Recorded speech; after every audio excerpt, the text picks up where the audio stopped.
நடிகர் தியாகு கும்பகோணத்தைச் சேர்ந்தவர். வயலின் வித்துவான் கும்பகோணம் ராஜமாணிக்கம் பிள்ளை அவர்களின் பேரன் தியாகு. தியாகு 1980இல் டி. ராஜேந்தர் கதை எழுதி இசையமைத்த ஒருதலை ராகம் என்ற திரைப்படத்தில் அறிமுகமானார். அடுத்து பாலைவனச் சோலை. விஜயகாந்துடன் 27 திரைப்படங்கள் நடித்துள்ளார். 170க்கும் மேற்பட்ட திரைப்படங்களில் நடித்துள்ளார். வில்லனாகவும் நகைச்சுவையாகவும் நடித்துள்ளார்.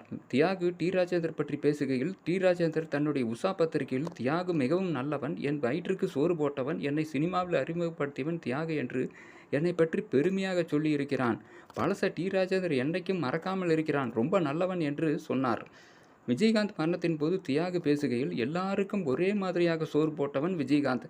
எனக்கு அடிக்கடி ஐரமீன் குழம்பில் விருந்து வைத்து சோறு போடுவான். அந்த கடையில் சுட சுட அல்வா போடுவாங்க, வாடா போய் சாப்பிடலாம் அப்படின்னு என்னை கூட்டிகிட்டு போவான் விஜயகாந்த். இனிமேல் யார் என்னை கூட்டிகிட்டு போவாங்க என்று விஜயகாந்த் பற்றி உருக்கமாக பேசினார் தியாகு.